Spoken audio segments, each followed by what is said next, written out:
안녕하십니까. 사회복지사 1급을 담당하는 고병갑입니다. 이번 시간부터는 2교시 2교과 사회복지 실천기술론을 진행을 하겠습니다. 사회복지 실천기술론에서 보면은 사회복지 실천기술론 보면은 사회복지 실천의 그 기반, 예술적 기반, 또 그런가 하면 과학적 기반 등등부터 시작해서 사회복지사의 윤리, 그리고 사회복지사의 이론기초, 그리고 실질적으로 진행하는 실천기초로서 개별사회사업, 집단사회사업, 그리고 지역사회 조직사업은 지역사회 복지론으로 진행되겠습니다만, 어떤 사회복지 실천론에서 중첩될 거라고 예상되었던 그런 내용들을 다시 한번 떠올려보는 시간을 갖도록 하겠습니다. 자, 여러분들 교재를 보시게 되면 174쪽에 사회복지사가 나와 있습니다. 자, 사회복지사라고 하면 우리가 사회복지사업법에서 법제론에서도 더 출제가 되는 영역이 되겠습니다만, 여기에는 실천적에서 학문적으로 이렇게 접근을 했습니다. 사회복지 실천에서 중심적 역할이 되는 사람이 바로 사회복지사가 되겠는데, 사회복지사는 당연히 전문가입니다. 도대체 사회복지사는 사회복지 실천 현장의 주체로서 어떠한 지식 기반을 가지고 있어야 되는가?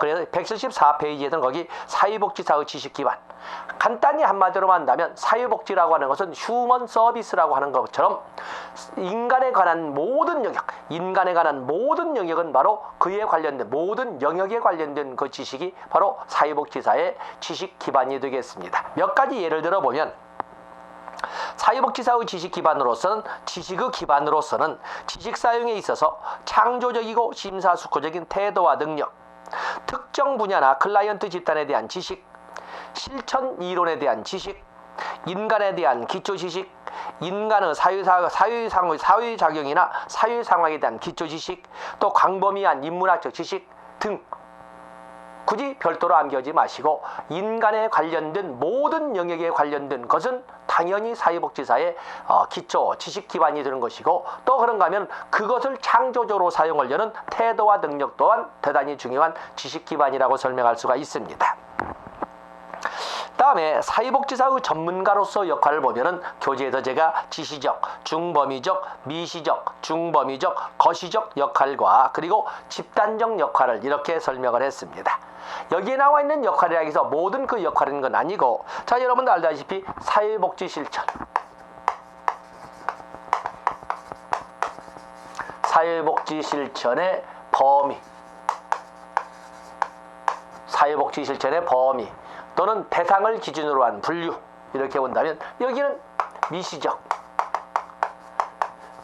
실천이라고 할 적에는, 미시적 실천에는 보통 그 대상이 이 대상이라고 하는 것이 대상이라고 하는 것이 대상, 보통 클라이언트나 좀 마이크로지요.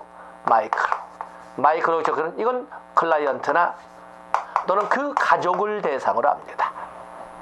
보통 개별 사회 사업에서 사용할 적에는 보통 미시적 접근이라고 합니다. 그에 비해서 중범위적 접근이라고 이렇게 할 적에는 매조에서 여기는 보통 상대적으로 집단에 대해서, 집단이나 일정 규모의 조직을 대상으로 할 적에는 매조라고 하는데, 보통 집단 사회 사업에서는 중범위적 접근을 합니다.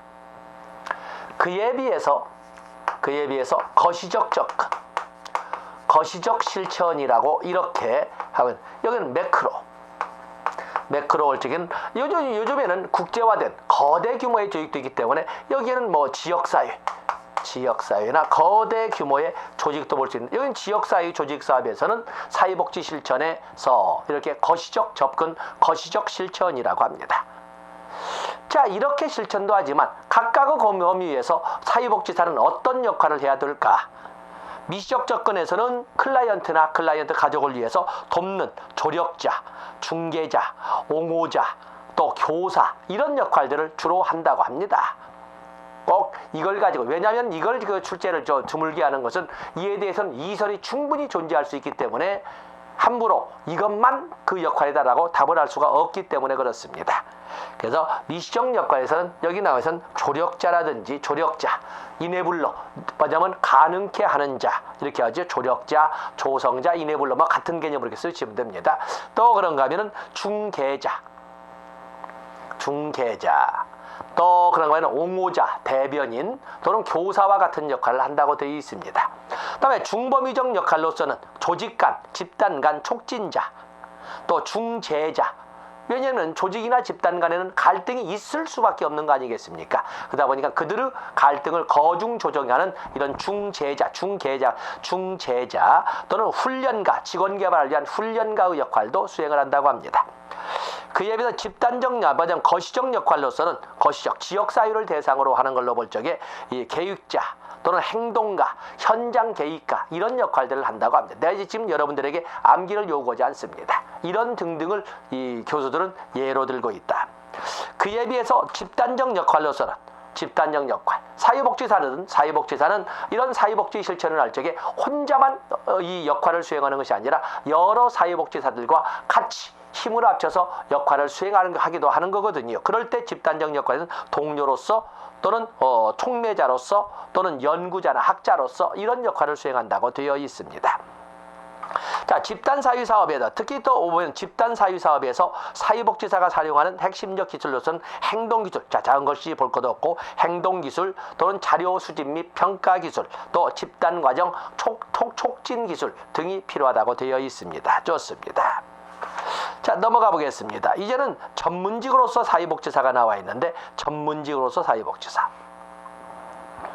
자, 우리가 사회복지가 전문직인가 하는 문제는 사회복지 실천론 입문에서 설명한 것처럼 1915년에 프렉스너가 사회복지는 전문직인가 라는 화두를 끄집어내고 아니다 라고 결론을 내렸던 적이 있었습니다.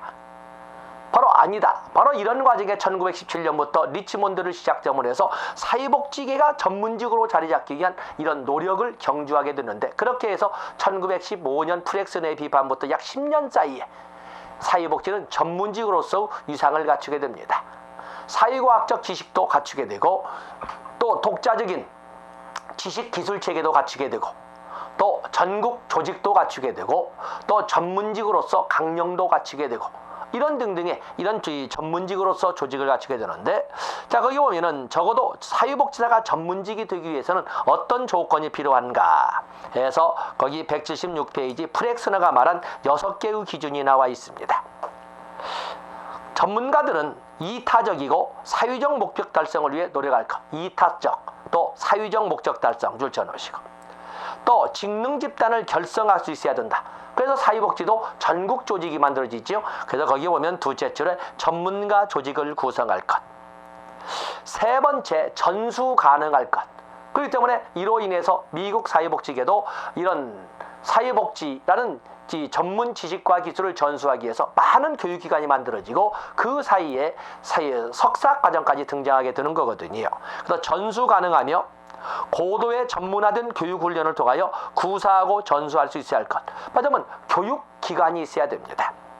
그 다음에 전문직이라고 하기 위해서는 이 자료가 명확한 결론을 만들어낼 것.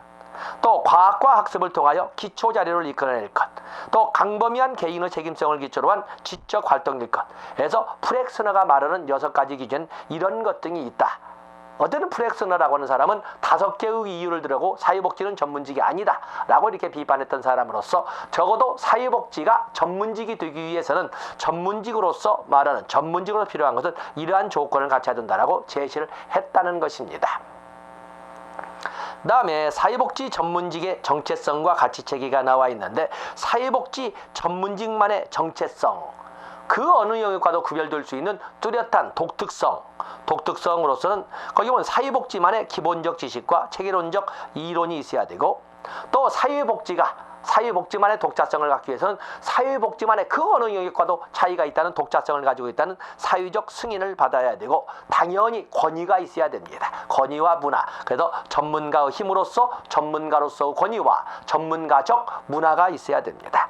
또 당연히 윤리강령이 있어야 되고 전문가로서 실천 철학이 있어야 된다.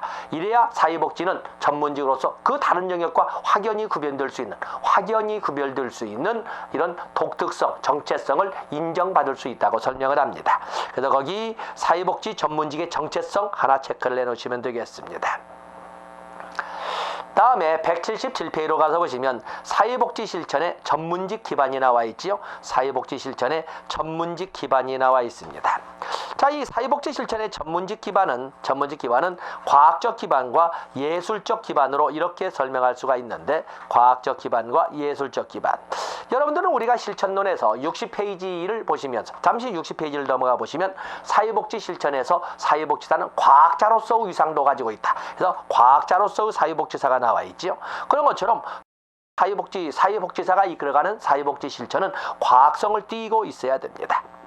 자, 과학이란 건 뭐라고 그랬어요? 물리, 생물, 화학, 그걸 말하는 것이 아니라, 과학이라고 하는 것은 어느 누가 보고 어느 누가 들어도 그렇겠네라고 납득이 갈 수 있을 만큼 객관성, 보편성, 검증 가능성, 실현 가능성 등등이 말하자면 인정되는 것을 과학이라고 합니다. 적어도 사회복지 실천이라고 하고는 어느 누가 보고 어느 누가 들어도 납득을 할 수 있을 만큼의 이런 객관성, 보편성이 확보되어야 한다 하는 것을 사회복지 실천의 과학성 또는 과학적 기반이라고 합니다. 그래서 거기 177페이지 2번에 보면 과학적 기반의 요소 나와 있지요. 여러분들 60페이지 오시면 실천론에서 과학자로서의 사회복지사를 우리가 볼 수가 있습니다.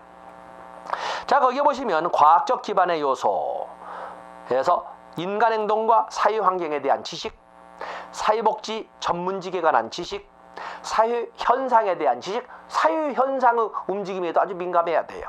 또 정책과 프로그램에 대한 지식, 사회복지 실천 지식, 사회적 조건과 문제에 관한 지식 등이 갖춰져 있을 때 사회복지는 어느 누가 봐도 객관적이고 보편적으로 납득할 수가 있다. 그런 기반을 갖추고 있어야 된다 하는 것이 사회복지사의 또는 사회복지 실천 현장의 과학적 기반이라고 할 수가 있습니다. 그에 비해서 페이지를 넘어가 보시면 사회복지 실천의 예술적 기반이 나와 있습니다. 사회복지 실천의 예술적 기반, 예술성이라고 하는데, 이것도 우리가 사회복지 실천 입문에서 예술가로서 사회복지사를 봤습니다. 여러분들은 58페이지를 보시면 예술가로서의 사회복지사가 있는데, 적어도 어떨 때 예술가인가? 왜냐하면 인간이라고 하는 것은 정형화시킬 수 없는, 참으로 복잡하게 다양한 욕구를 가지고 있는, 똑같은 인간도 시간과 공간에 따라서 얼마든지 바뀌어갈 수 있고 바뀌어져 가는 이런 존재인데, 그들을 대상으로 하는 휴먼 서비스는 예술이 아닐 수가 없습니다. 그렇기 때문에 사회복지 실천이나 그를 이끌어가는 사회복지사는 예술가로서의 자질이 있어야 됩니다. 바로 이 예술가로서 갖춰야 될 요소를 예술적 기반 요소라고 했는데, 여러분들은 58페이지에서도 봤었죠. 동정, 용기, 창의성, 전문성, 희망, 에너지, 판단 이런 거 보는 것처럼 58페이지와 178페이지를 같이 연계시켜서 읽어보시면 됩니다. 거기 보면 전문성, 전문적 관계, 동정심, 용기, 감정이입, 감정이입은 공감이라고도 한다고 그랬습니다. 감정이입은 공감, 다음에 온화함,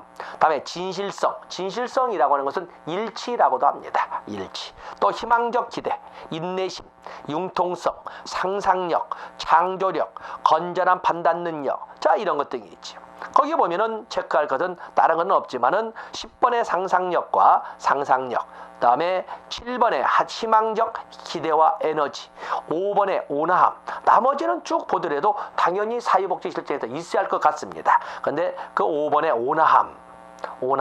온화함이라고 하는 것을 보통 보면 타인을 존중하면서 수용하고, 어찌 보면 수용과 유사한 개념을 일부 선생님이 썼기 때문에 온화함이 있었지만, 사실은 감정이입, 그리고 수용, 진실성, 4, 5, 6번에서 온화함 옆에다가는 수용이라고 이렇게 적어주시는 것이 클라이언트 중심 모델의 3대 구성 요소, 수용, 공감적 이해, 일치, 그게 맞을 수가 있습니다. 그래서 온화함 옆에다는 수용이라고 적어주시고, 다음에 7번 희망적 기대, 희망, 좀 문학적으로 적어 있지 않습니까? 또 희망적 기대, 에너지 체크해 주시고, 10번 상상력, 사회복지 실천 현장에서 도움을 청하는 클라이언트는 참으로 일상사회에서는 볼 수 없는, 참으로 돌발적이고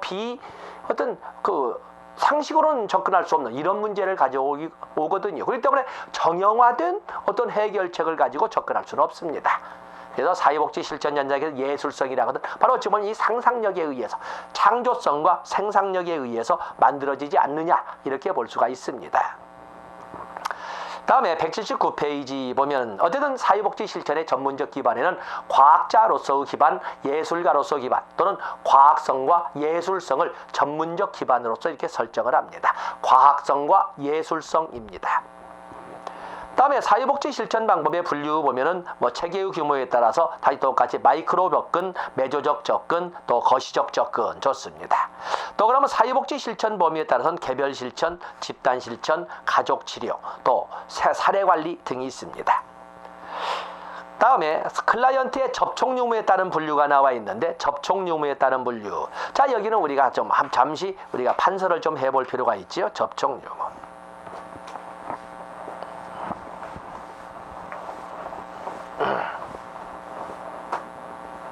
자, 보면 사회복지 실천,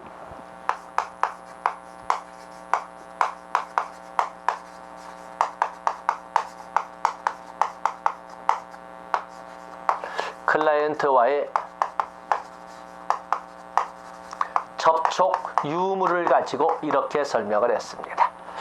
여기에는 직접적, 그러면 직접 실천과 간접 실천, 직접적 개입과 간접적 개입, 이렇게 설명할 수 있습니다.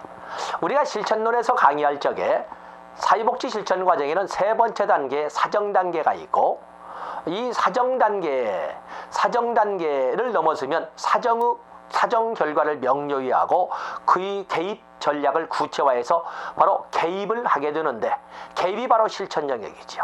거기에는 직접적 실천, 개인을 대상으로 하든 집단을 대상으로 하든 아니면 가족을 대상으로 하든 실천을 하게 되는데, 직접적 실천과 간접적 실천이 있습니다. 직접적 실천은 것은 접촉을 통해서 하는 시적 기법이 있고, 또 그러면 지적 기법이 있습니다. 지적 기법이 있습니다. 그런가 하면 정화법도 있습니다. 정화법 또는 벤틸레이션, 또 환기법 그냥 했죠. 정화법 또는 환기법 또 있습니다. 그에 비해서 간접 실천, 간접적 개입으로서는 간접 실천 또는 간접적 개입으로서는 여기는 가장 대표적인 것이 직접 만나지 않고서는 환경 조성 또는 구체적 서비스의 제공, 구체적 서비스의 제공, 또 그러면 전문기관에 소개하는 것, 의뢰라고 하지요. 의뢰. 이런 등등은 직접 만나지 않고서도 제공될 수 있는 사회복지 실천이나 개입이라고 할 수가 있습니다. 자, 여러분들 180에 보더라도 거기 직접 실천, 직접적으로, 간접 실천, 이것은 간접적으로 오는데 거기 내용들 여러분 손으로 적어볼 수가 있습니다. 그래서 이렇게 실천의 구분을 정리해 주시면 되겠습니다. 다음에 사회복지사의 윤리 181페이지에 사회복지사의 윤리가 나와 있는데, 사회복지사의 윤리에 대해서도 우리가 사회복지 실천론을 이끌어가면서 가치와 윤리에 대해서 살펴봤습니다. 그래서 이 가치와 윤리를 가지고 설명을 할 적에 사회복지사, 사회복지 실천론에서 자, 윤리란 건 뭐라고 그랬어요? 윤리라고 하는 것은 인간들이 지켜야 할 도리를 바로 윤리라고 합니다. 그 중에 사회복지 윤리라는 것은 사회복지 실천 현장에서 지켜야 할 도리를 사회복지 실천 윤리라고 할 수 있습니다.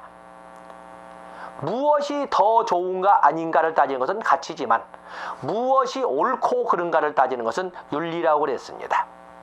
윤리라고 한다.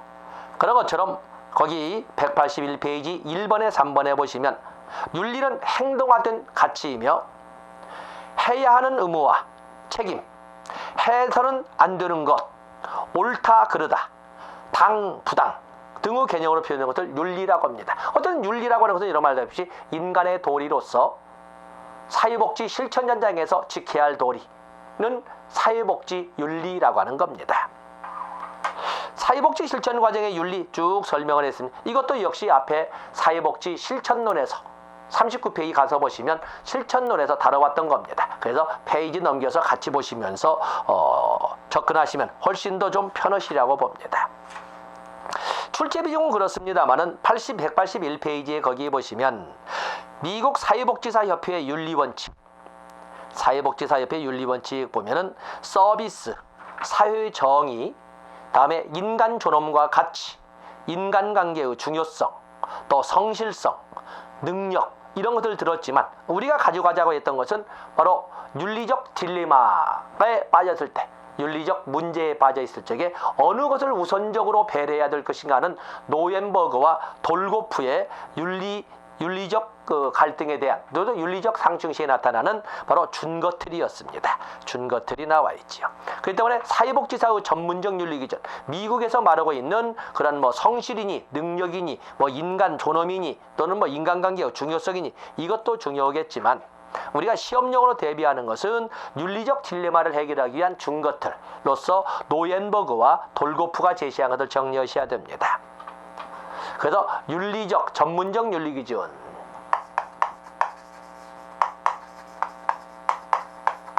사회복지사의 전문적 윤리기준 또는 윤리적 딜레마에 대한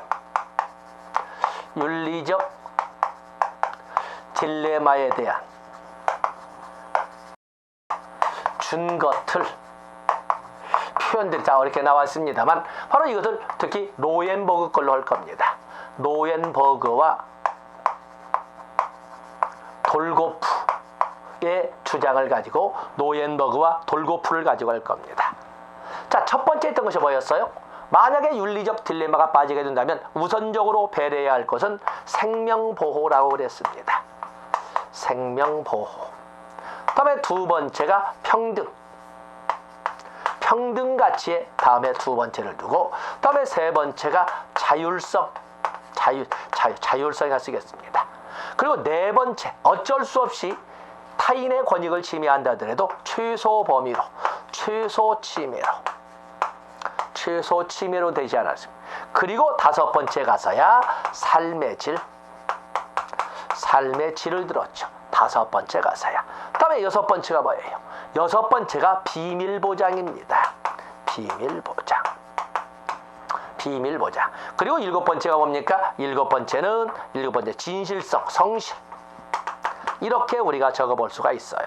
그래서 사회복지사는 신뢰가 가는 쪽에다 우선을 줘야 된다는 겁니다. 신뢰 가는 쪽. 자, 이렇게 해서 노엠버그와 돌고프는 실천론에서 강조하지만 실천기술론에서 당연히 어떤 실천 현장이니까 사회복지사가 지켜야 될, 먼저 우선시해야 될 순위, 윤리적 딜레마가 있을 때 정해놓고 지켜야 될 하나의 준거틀, 또 여기 나온 것처럼 전문적 윤리기준의 의미를 갖는 것이라고 할 수가 있겠습니다. 다음에 사회복지사 윤리강령이 나와 있습니다. 사회복지사 윤리강령 역시 실천론에서 우리가 봤던 겁니다. 실천론에서 이미 되었던 거기 때문에 우리나라는 1988년에 처음 사회복지사 윤리강령이 만들어졌습니다. 사회복지사 윤리강령의 구성을 우리가 볼 수가 있지요. 사회복지사의 윤리강령. 그래서 여러분들 실천론 44페이지로 넘어가 보시면 여러분들이 같이 볼 수가 있는데,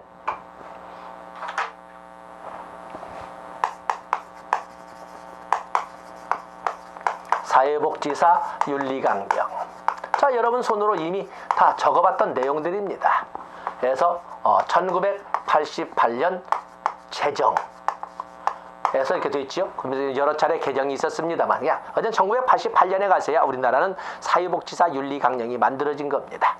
이 구성은 전문과 윤리 기준으로 되어 있지 않습니까? 전문과 사회복지사의 윤리 기준,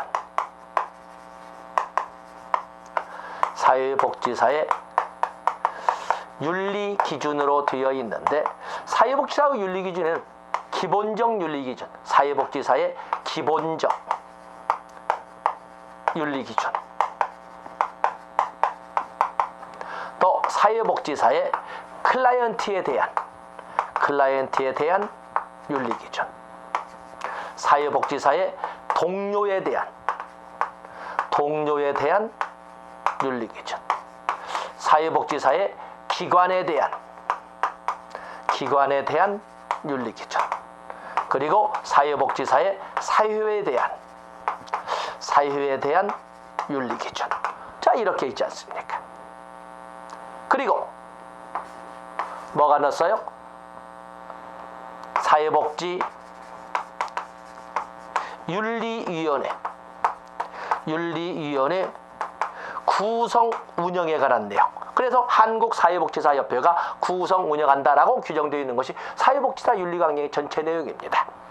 그렇게 해서 전문가 사회복지사 윤리기준 183페이지에 오면 큰 틀 나와 있죠. 사회복지사의 기본적 윤리기준, 클라이언트에 대한 윤리기준, 동료에 대한 윤리기준, 기관에 대한 윤리기준, 그리고 사유에 대한 윤리기준.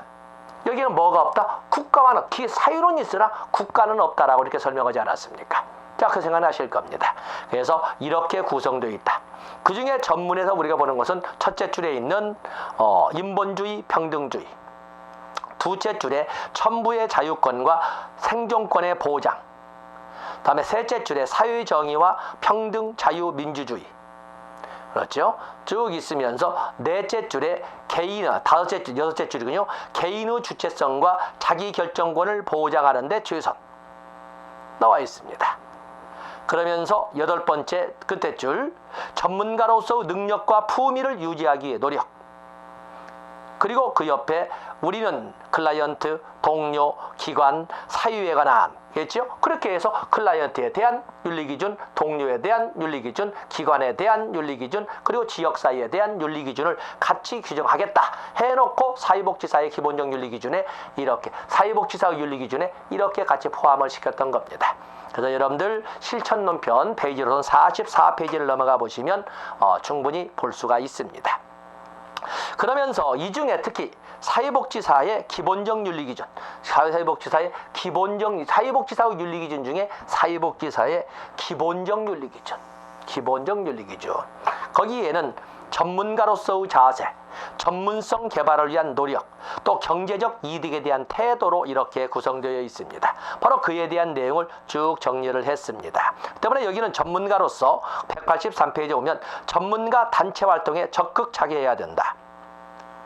또 그런가 하면은 첫 번째, 두 번째도 볼 것 없지요. 자신을 이익을 위해 전문직 가치와의 권위를 훼손시키지 않는다. 줄 필요 없지요. 틀리지 않을 겁니다.